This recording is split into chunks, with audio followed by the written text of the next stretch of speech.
He's the VP of Content and Partnerships, and we are going to talk podcasting, old days, starting out in 1999, 2004. Rob's been doing it for a long time. He's got a lot of insight, a lot of stories. Very excited to talk to Rob. As you know, I love podcasts and podcasting, so this is going to be fun. He also has the Podcast Academy. He's worked for Spreaker. He does conferences. He does talk. So we could talk all day. We only have an hour, 45 minutes to an hour, but we could talk all day. How you doing, Rob?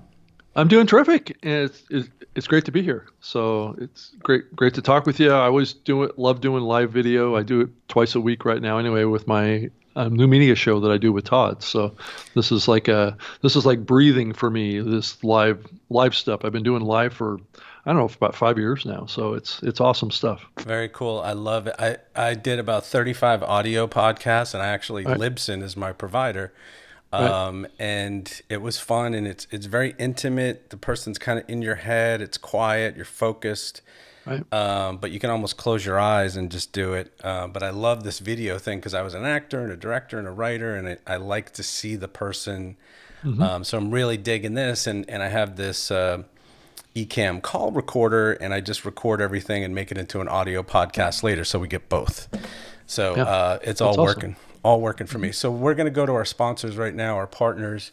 You can see on the screen here, Restream is a partner. We're going to show a quick ad. I'm going to talk for a second. It's 12 seconds. So Restream, you can go to several different platforms at once, like I am right now: Twitch, Twitter, YouTube, Facebook. And also it has a live studio that you can use, which is very cool. And you can add graphics and video and all that kind of fun stuff. If you look at the Facebook and the YouTube lives, the Twitch and the Twitter, you can see a link to Restream, a referral link if you want to check it out. I also am using the software called OUT ECAMM Live, which sends everything that I'm doing right now, the lower thirds, the logos, the clips that we play, the pictures that we show. It's like a live TV studio. So there's a referral link in there also on the Facebook and YouTube links. All right, so now that we're done with that, let's start with Rob. And I kind of asked you offline, how did you know you wanted to get into podcasting, which before that was radio, so you can explain to everyone that it was really kind of marketing at first. How did you get into this? Yeah, I was doing search engine marketing consulting back in 98, 97, and into 99, and was starting to build websites and things like that. And I mean, my college degree is in marketing and in marketing research. So I was doing a lot of traditional marketing back in the early parts of my career. I worked in the grocery industry for many years, doing traditional grocery marketing, and owned a restaurant for 5 years also. Cool. Out of college, and was really hot on promotions and TV advertising and billboards and all of the more traditional marketing medium stuff, and this whole internet thing started to bubble up in 96, 95, and that time frame, Netscape and all that stuff, and Alta Vista and AOL, and got kind of pulled into it because I saw it as, I think I saw a glimpse of it, of what was happening with the internet and the web as kind of like the next generation of marketing. As it's kind of turned out, it certainly has been. That's not to say that the traditional media has kind of gone away, but it's definitely been an additive to what I call the marketing mix strategy for any company or brand. So what I was doing at the time was doing some search engine marketing consulting in the early days. And I walked into a radio station in 1999 and I said, "Are you guys doing anything with content on your radio station about what's happening in the internet and what's happening from a culture perspective, from a technology perspective, and would you like to have a radio show?" I had no background. It's not like I went to college to be a broadcaster or something like that. I really didn't. I just wanted to reach more clients and customers. And that was a way that I could do it. And I didn't do it alone. I brought in a bunch of friends of mine that also had a common interest in what was happening with the internet too. And there was like 4 of us in the studio. So it was not something I felt tremendously comfortable doing in 1999, but I jumped in and learned and took my hits of doing a live radio show in a radio station, and sometimes I didn't have guests call in when they were supposed to during the commercial breaks. And so when I came back from commercial breaks, I had to ad lib, and so I always had to have more content, but than I really needed, but because you just never know when somebody isn't going to call in. So that's kind of how I got started with this, is doing live radio. And then very cool. Wound up facing a lot of obstacles around the production side in the radio station. I mean, I had a board operator and all that stuff at the time, but I managed the phones and did everything while I was doing it live, and wound up getting frustrated with that and took it home and built my own studio and started pre-producing everything with the radio show that I was doing and putting it out on syndication. It basically opened the door for all sorts of different kinds of syndication strategies around streaming on live platforms, on demand platforms through Windows Media and Real Streams, and putting out different versions of the show for XM Satellite Radio Network, and put it on 15 radio stations, on some public radio stations in shorter versions. So there was a lot of kind of cross activities that I was doing with a lot of syndication early on with my show, and then was getting heavily involved in just the download side of making that MP3 or segments of that radio show available on all sorts of digital platforms like Microsoft. And they had an early platform called Sync and Go that basically enabled the synchronization between Windows XP and Pocket PC devices. That enabled you to dock this Pocket PC device, which is a lot like a smartphone today, and it downloaded that audio file. There was video files and audio files that were available on this platform, and I got paid 25 cents per download and transfer to a Windows X or a Pocket PC device. So I was making like $5,000 a month. Wow. And I asked you earlier offline, were you the first podcast? And you said no. But you were doing a podcast similar thing where you were downloading and then distributing that download. You were probably one of the first people to do that, right? Yeah, I would say it was probably there was maybe a half dozen shows that were involved in the digital distribution, probably back in the 99, 2000 timeframe. If you think back to that time, people's bandwidth and connections were pretty limited. I mean, you had dial-up connections. People were connecting on 44K modems, or 28K modems. I was playing around with dual 56K modems, and that was considered to be the hot thing at the time. But that was even prior to DSL and how people still kind of connect to the internet out there in more kind of rural communities. But yeah, it was a completely different time where you had to trickle content to people. I was like streaming my show at like 16K, which is like, compared to what most people do now, is they make their shows available at like 96K. Right. So you can just see what the difference in the audio quality was back then. It was pretty dramatic.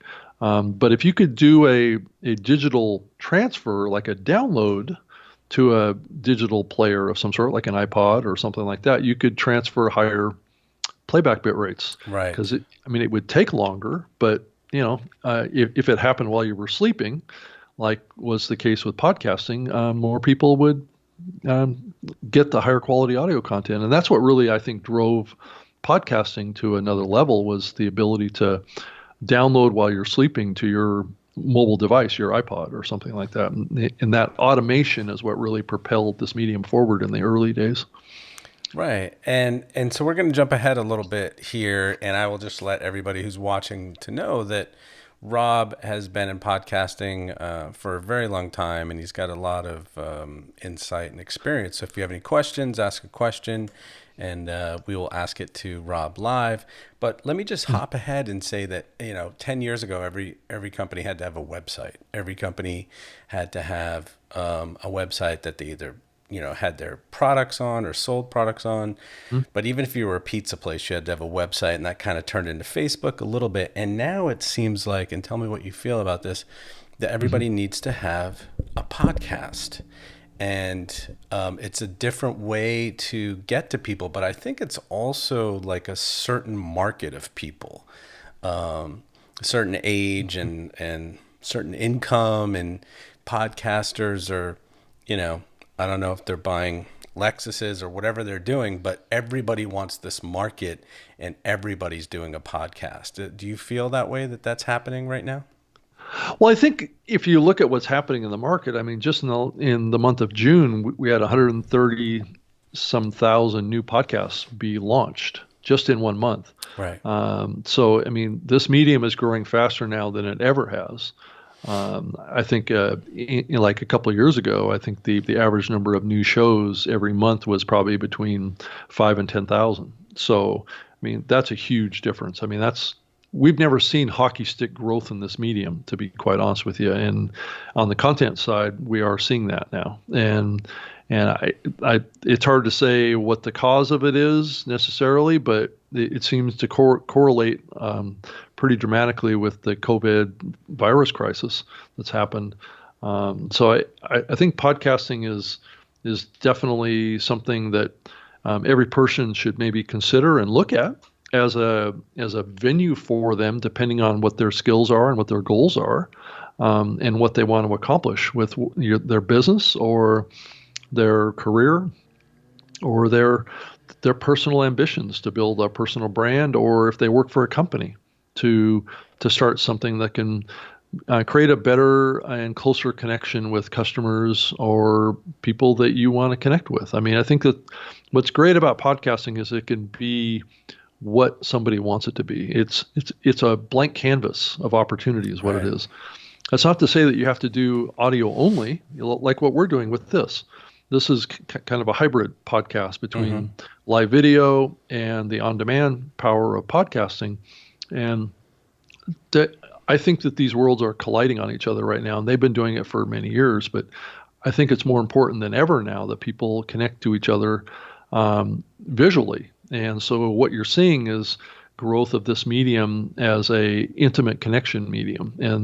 And this is, for many of us, this is the best way for us to stay connected to our communities, whether it be our customer communities or our friends, our relatives, our family.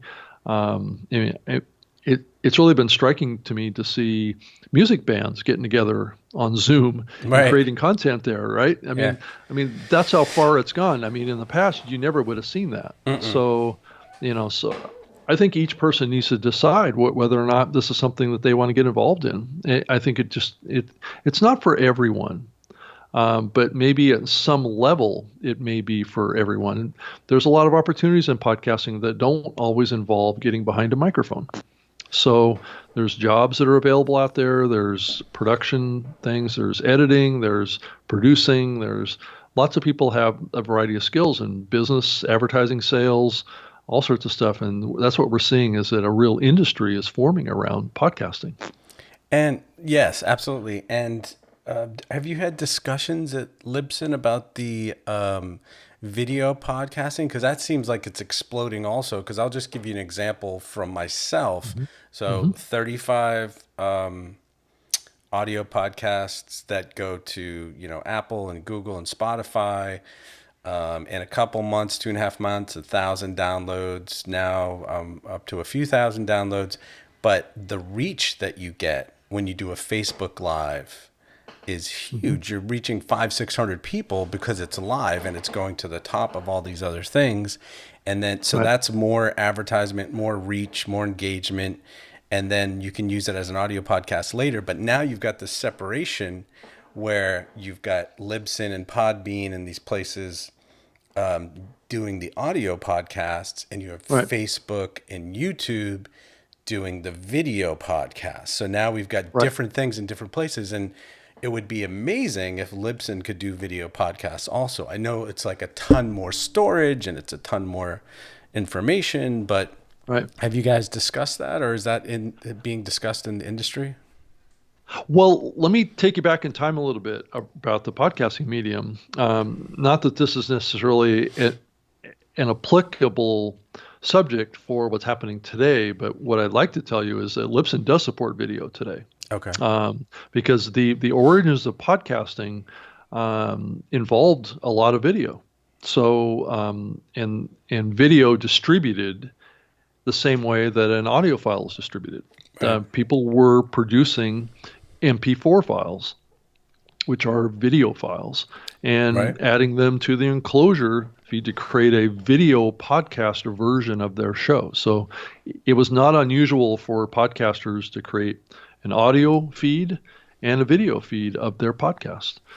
They were both produced at the same time, but the recognition is that certain people like to watch video and certain people prefer to listen to the audio. Right. So early in the podcasting medium, I'd say 25% of the podcasting market in the past was video podcasts.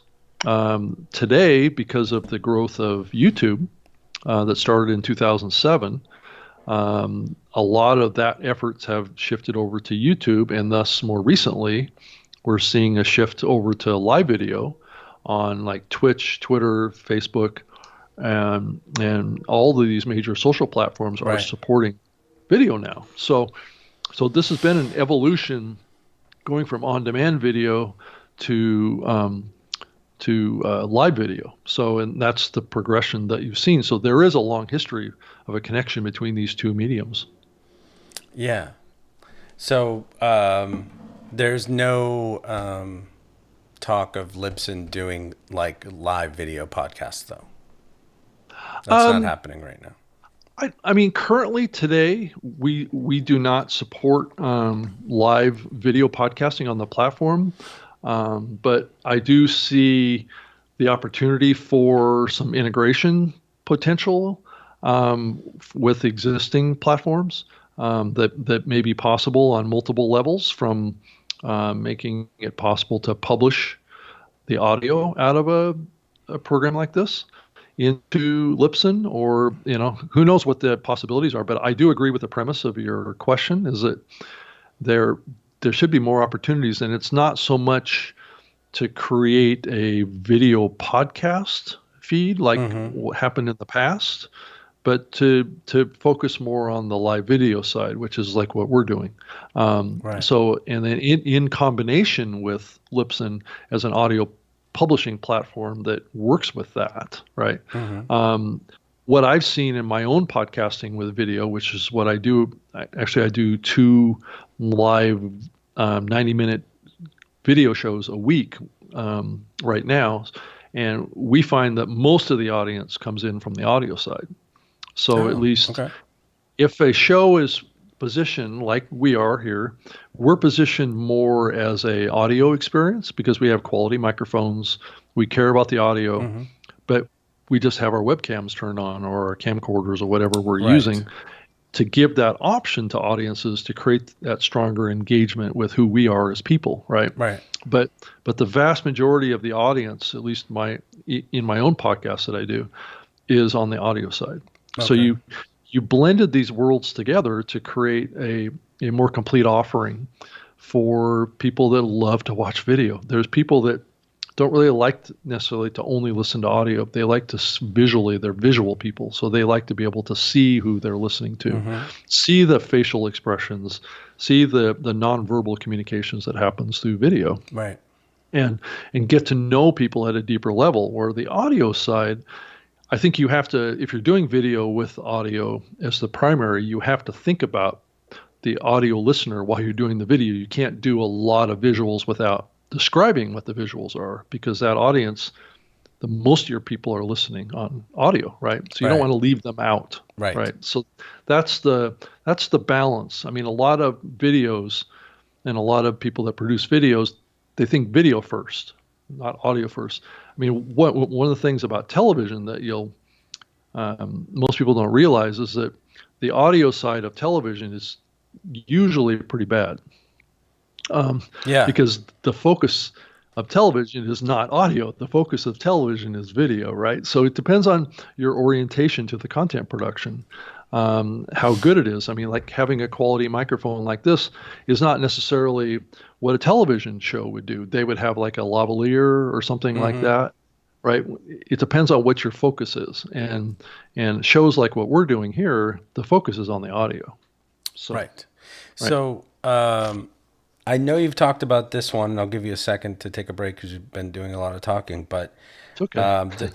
The future of podcasting, we're seeing Spotify by Joe Rogan. We're seeing just the other day, SiriusXM bought Stitcher for 135 million. 325 million. Was it Yeah. 325? So we're Yep. seeing the consolidation, right? Is there any I don't know if the word is worry, or is there any talk about like, hey, who's going to buy us tomorrow? And because Libsyn's a big player, right? I mean, Libsyn, hmm Podbean, and Buzzsprout are pretty much the biggest players. Is that correct? Well, it depends on what the metric that you're counting as far as size. I mean, I think, Libsyn is a public company. We're Mm-hmm. traded as a pink sheet, which is basically not like on NASDAQ or anything like that, but it is a public company that has shareholders, public shareholders, and things like that. So we are a good-sized company, right? We're not a huge company. I think our total staff count is like around 100 people Okay. across two companies, though. So we also own a podcast, or not a podcast, but a website hosting company called Pair Networks, which actually has more employees than Libsyn has. Oh, okay. So we're kind of, the company is really a hosting platform for online content. So whether it be websites, WordPress websites, or podcast hosting, right? So we do both of those things. That's our skill set. So our company, our Pair Networks, is a lot like a GoDaddy or something like that, right? So we sell domain names and we sell hosting plans and things like that. So there's kind of two sides to the company on that. So we are a large player in the space. Libsyn was the very first podcast hosting platform to ever exist. So it started Right. in 2004. And we currently have about 69,000 plus shows on our platform. I mean, it grows every day, but Right. and it's been growing quite rapidly. But that's the public number that we're putting out as far as how many shows are on our platform. And we are currently hosting the Joe Rogan Experience podcast on our platform. Right. But he is going to be he did a licensing deal with Spotify, and he's going to be moving over his show in the fall over to Spotify.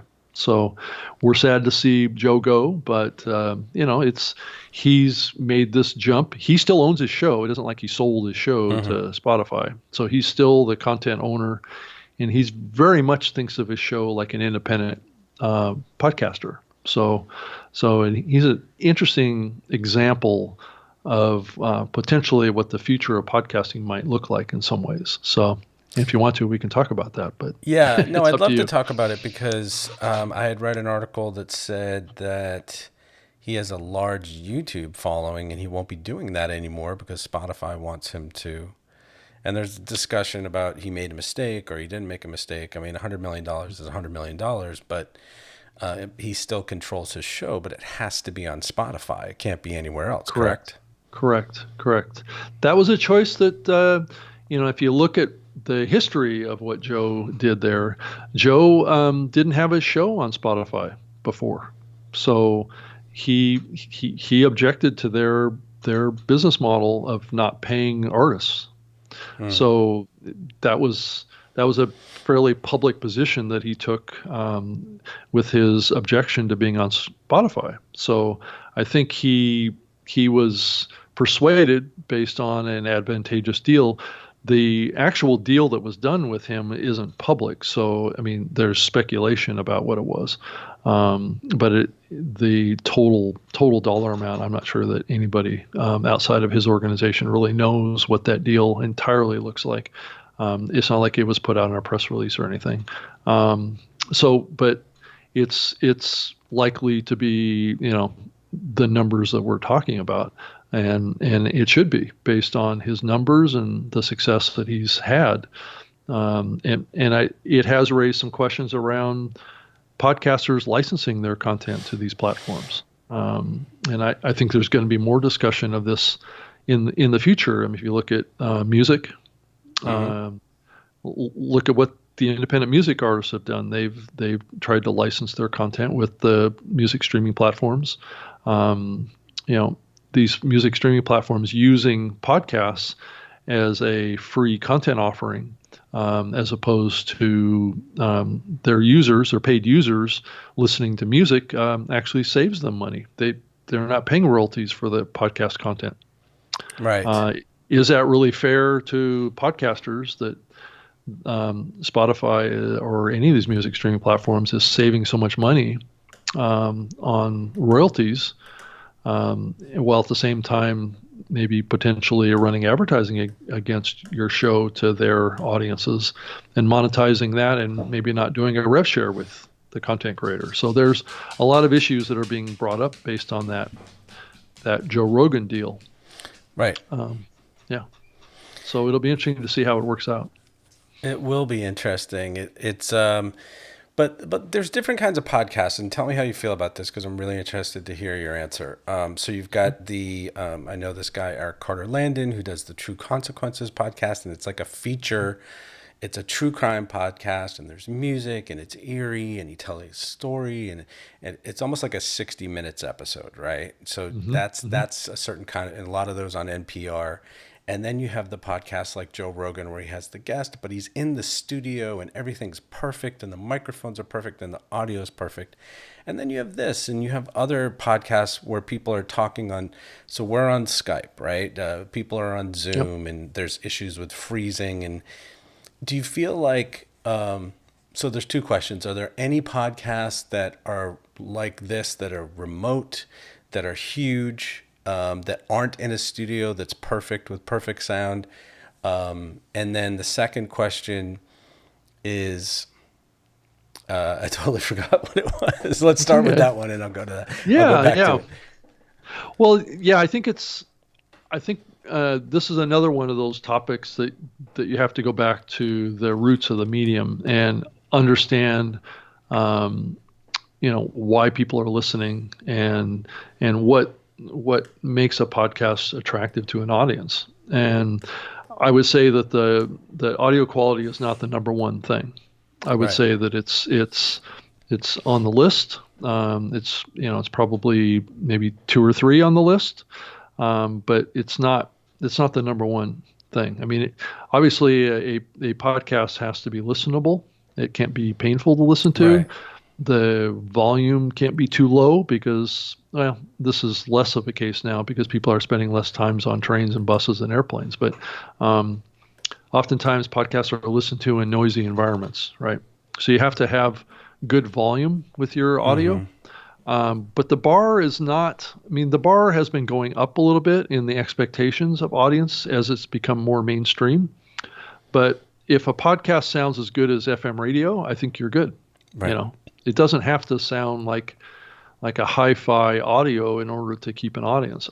I don't think that most people listen to podcasts with devices that have hi-fi audio, like, earphones is a good example. The kind that you would have with your iPhone or your Android phone, are not exactly going to play back audio that's 320K playback bit rate with stereo, and it's just not going to represent that audio as any better than maybe a 64K or 96K audio file. So the benefits of going really, really high quality are rather limited. And I think people are pretty tolerant of little blips in audio, like what we're doing here. Occasionally we'll drop a word or two. Right. It's rare that there's a program that's done like this that doesn't have some audio hiccups in it.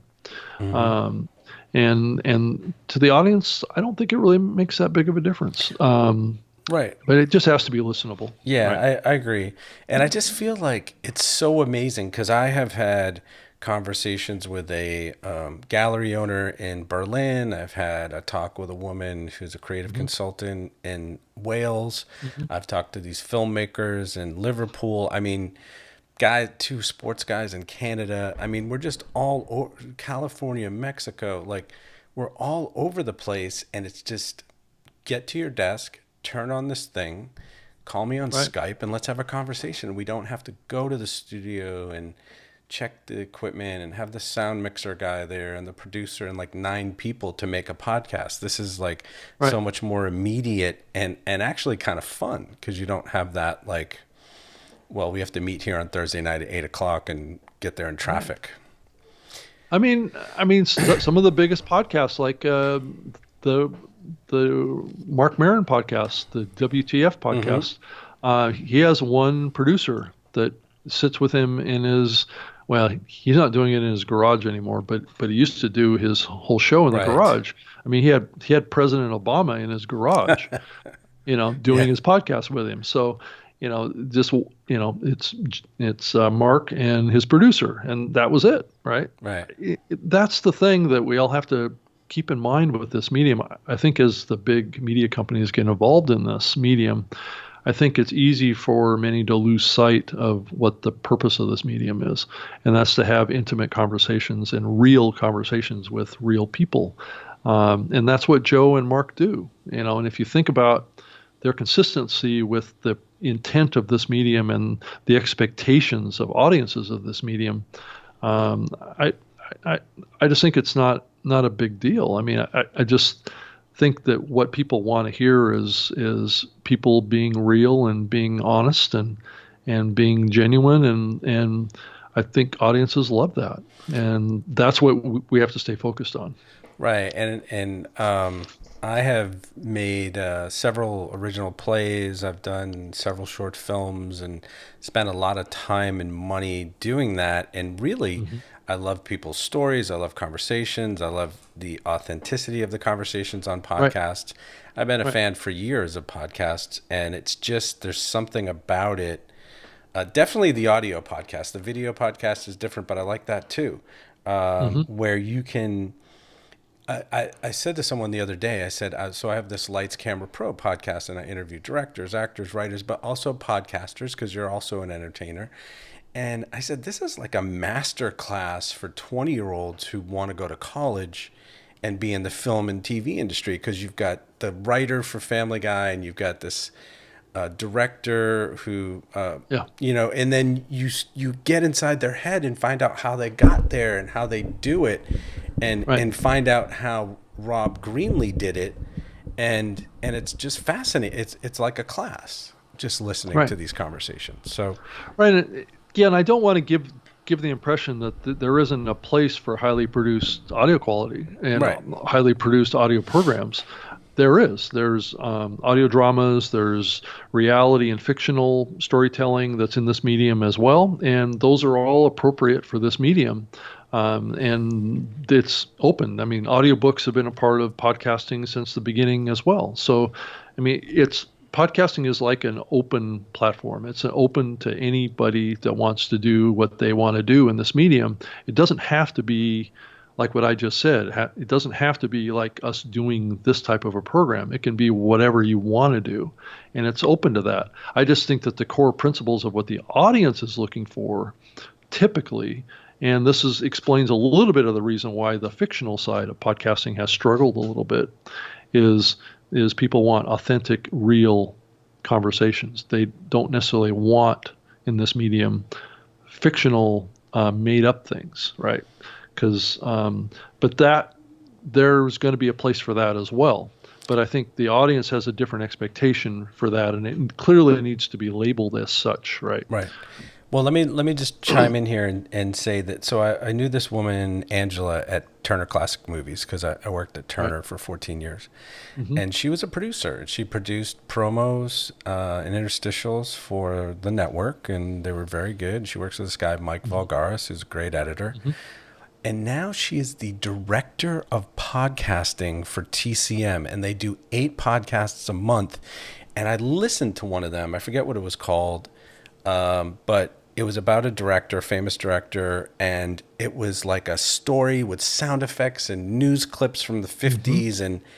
And I was just like, oh, how many, were there like 50 people involved in this? This is so complex.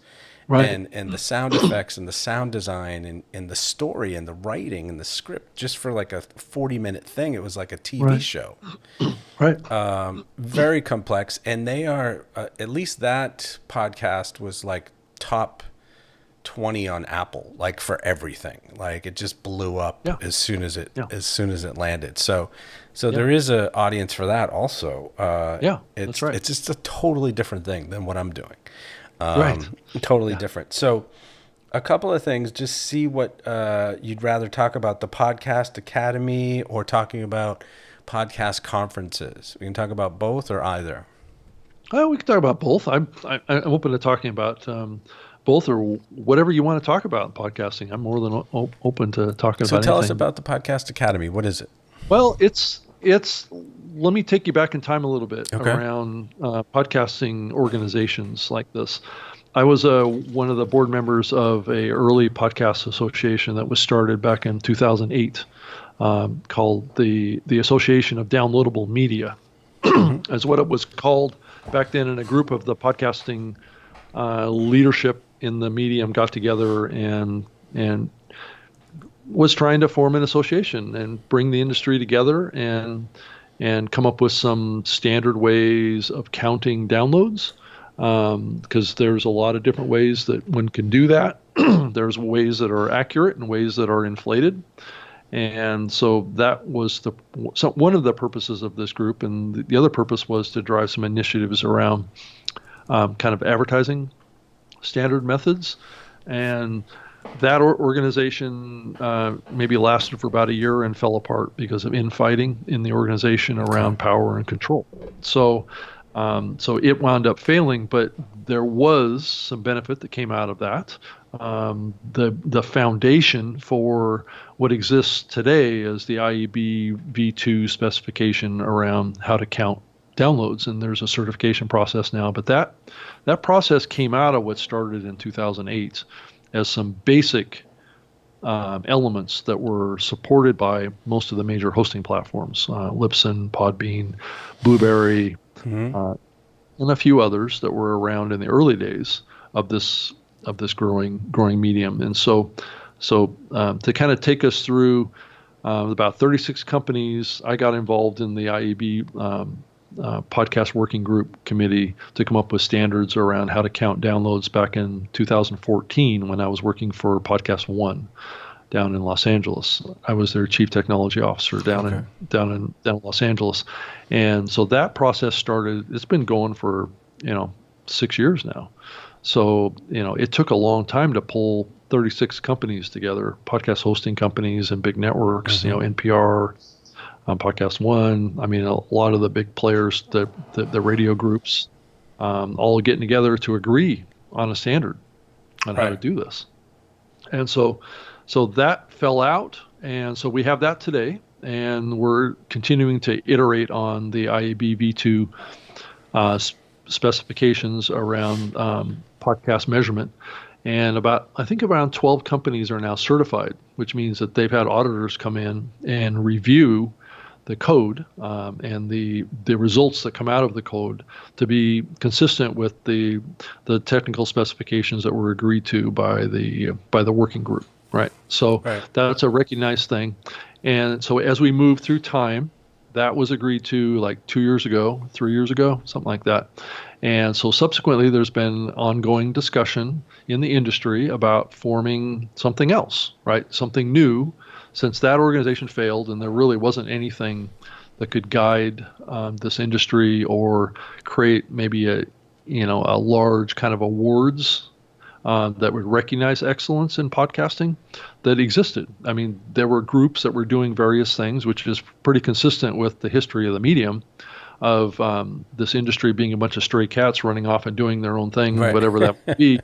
And there was very little kind of collaboration or coordination across the industry, which is pretty much exists in any other industry, right? If you look at radio or television or the movie industry, there's a lot of industry collaboration that goes on around advertising standards, metrics, how to produce things, what are standard job titles, what are the Academy Awards, the Golden Globes, all of these things around that medium, right? There's the Grammys, there's all this stuff. So there was a feeling in the industry that there was, if we were going to be taken seriously in the long run, build the audience, to this medium that we needed to take ourselves a little bit more seriously and come up with an organization that can speak for the industry and to be a central, kind of working group that can work together to come up with all sorts of maybe best practices and reward and help educate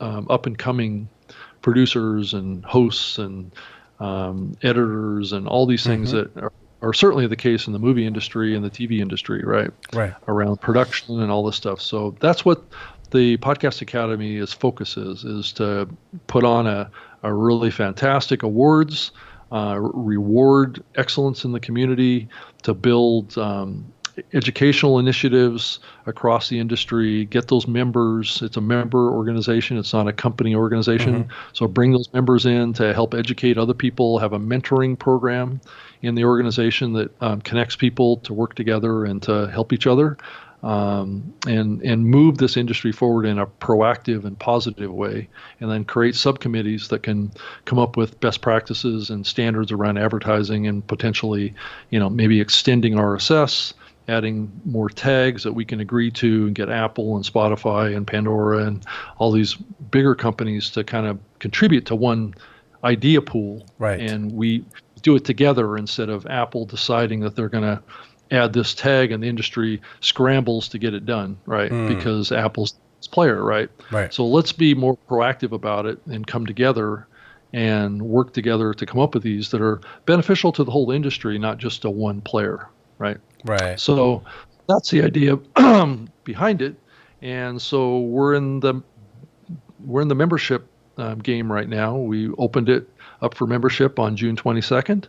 And people are coming through. It's only $50 a year right now to join. So if you're a podcaster, or if you're behind the mic, talking on the mic, or you're not on the mic, let's say you're doing ad sales, or you're an engineer, or you're working on a podcast platform, or a podcast as an editor, producer, whatever, director, or whatever that is, you can join the Academy and get grouped up with others that are doing like-minded type work, and be able to participate in educational things. Let's say you're a true crime podcaster. We're going to connect up all the true crime podcasters together in this organization and drive educational initiatives to make them all better, right? So that's the idea behind it. And then at the end of the year, every year, we're going to have an award ceremony that's going to reward the best true crime podcast or the best, host or something like that can drive some attention.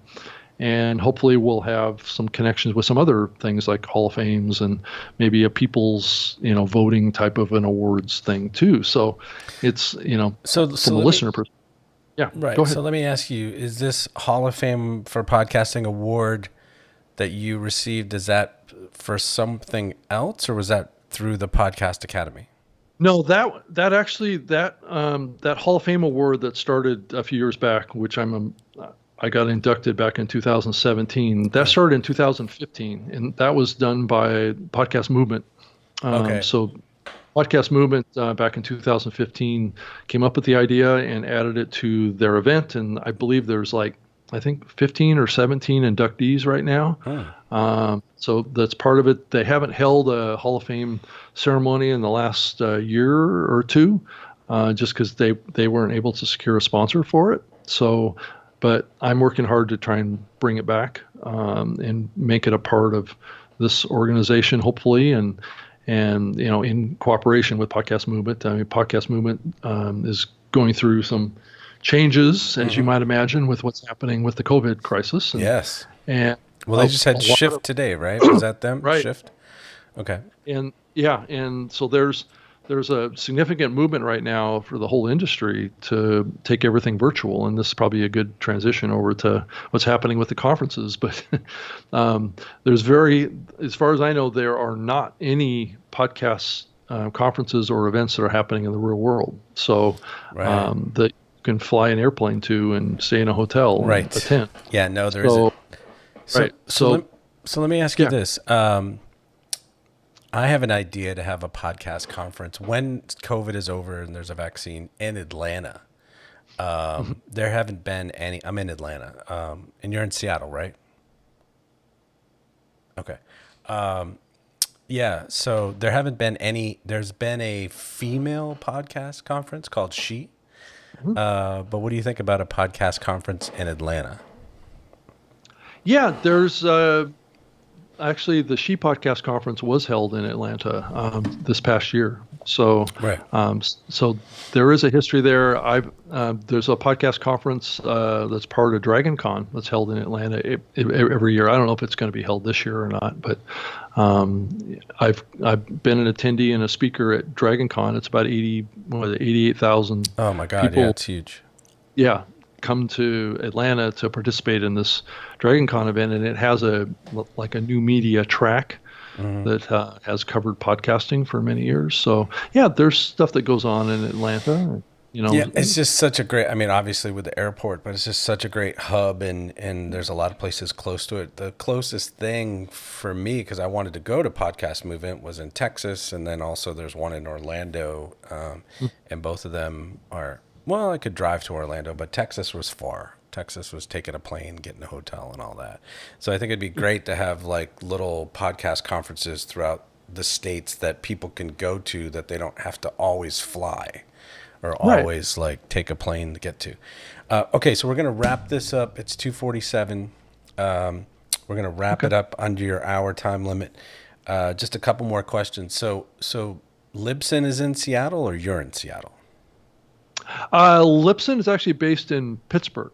So is where the office is. But to be quite honest with you, we're mostly virtual now. So people are scattered all over the country. But that's what I saw with Podbean also. And the question is are these podcast companies have virtual employees? Because I'm actually talking about working with this one company in Kentucky right now, because I was a video editor for 20 plus years, and now I'm trying to get into podcasting.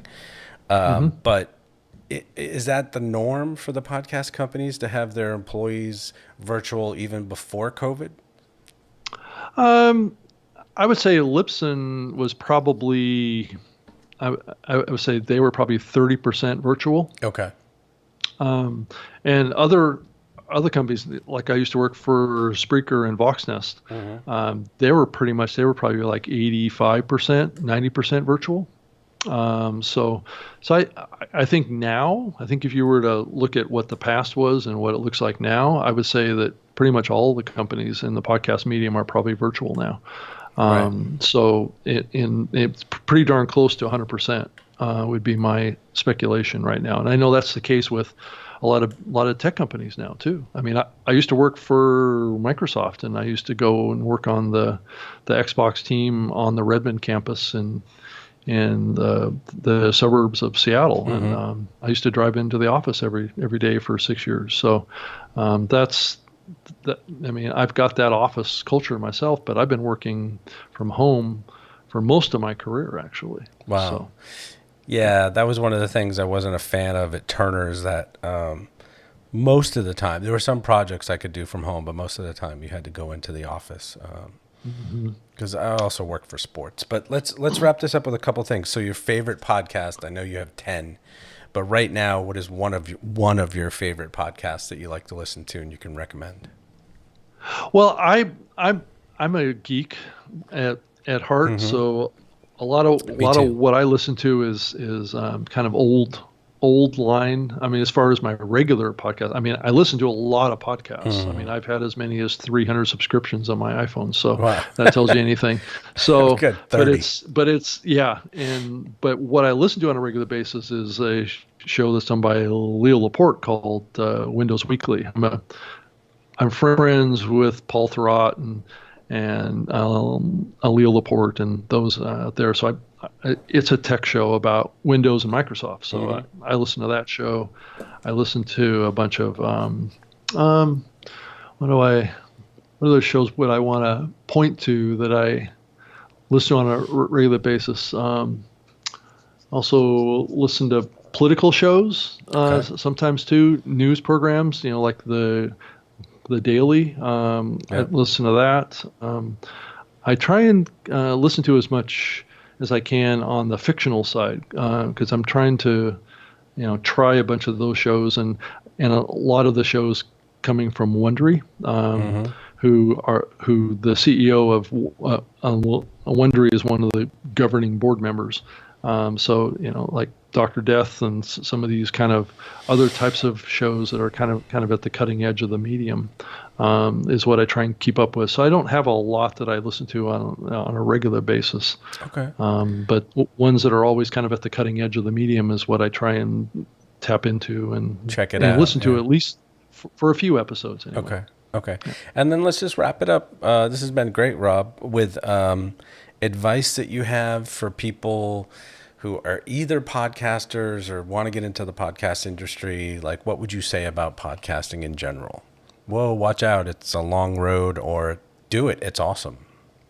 Yeah, I think it depends on what your goals are. I think of what you want to accomplish in the medium. I think that's the number one thing that you need to think about. I mean, I've been through this. I've started and stopped many podcasts over the years.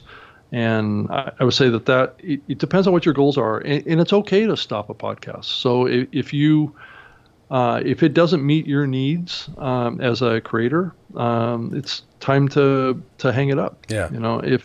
And that's okay. And you don't have to feel guilty about it. I think some podcasters feel guilty that they shut down a podcast. But just think about what your personal goals are. Because at the end of the day, your podcast needs to be something that is part of you as the host, as the creator. Mm-hmm. And it needs to be something that you have a tremendous passion for. And if you don't, then guess what? You're not going to bring to it everything that it needs to be a viable living thing, right? And I do think of a podcast as a living thing to some degree, because it's populated by living people. And it needs to have that vibrant energy. Also, it's then it becomes a laborious thing instead of a passion, right? And a passion, people love to connect with passion. So that's the biggest advice that I can give you is just whatever it is, it can be anything, whatever it is, just make sure it's something that you can sustain for a long period of time and that you're knowledgeable about. And that you're willing to spend time to get more knowledgeable about, and just get really clear on that. And if you do, then I think the opportunity is there in front of you to take it as far and as wide and as successful as you want to. Yeah, I can attest to that. It is so much fun for me, and I'm enjoying it tremendously right now. So when I don't enjoy it anymore, I'll try something else. But thank you so much for doing this, Rob. I just want you to be able to say where people can go to check out your website and find your show and all that stuff. Go ahead. Yeah, I do a show with Todd Cochran, who's the CEO of Blueberry. It's called New Media Show. So just go to newmediashow.com. We do that show live video, kind of like what we're doing here, every Saturday and Wednesday. Our Saturday shows 9 a.m. Pacific, noon Eastern, every week at newmediashow.com/live. And it's also available on Facebook and Twitter Live and all those common live streaming platforms. But and it's also available on Wednesdays from noon Pacific and 3 Eastern. And so it's a 90-minute show, so it's a commitment. But it's also available as an audio podcast and also as an actual video podcast. So like what I was talking about in the earlier program, we're still supporting that video podcast capability. So you can download it on your iPad or your iPhone or your Android device and watch it. But not all the listening platforms support video. So I think it's mainly just Apple right now that supports the video podcast side of things. Oh, really? Yeah. I didn't know that. What do you make, an MP4? Yeah, correct. And you just create it. You just drop that MP4 in the same enclosure location that you would the MP3 file. It's just a separate feed. It's just a separate feed. On Libsyn? No, it's actually hosted on Blueberry. Oh, it's hosted on Blueberry. But does Libsyn have that availability to do that? Yes. Oh. Yeah. Actually, I believe there's only 2 platforms today that still support video podcasts, and I believe it's Blueberry and Libsyn. Fantastic. Awesome, Rob. Thank you so much. This has been very insightful. I have a million more questions for you, but I know you have stuff to do. Maybe we'll do this again sometime. Keep in touch. Take care. And I love what you're doing, and I love Libsyn. All right. Well, thank you for being with Libsyn. It's great to be on your show, and I appreciate the invitation. Thank you. Thank you. You have a great day. Thanks so much. Take care. Okay. Bye-bye. You too.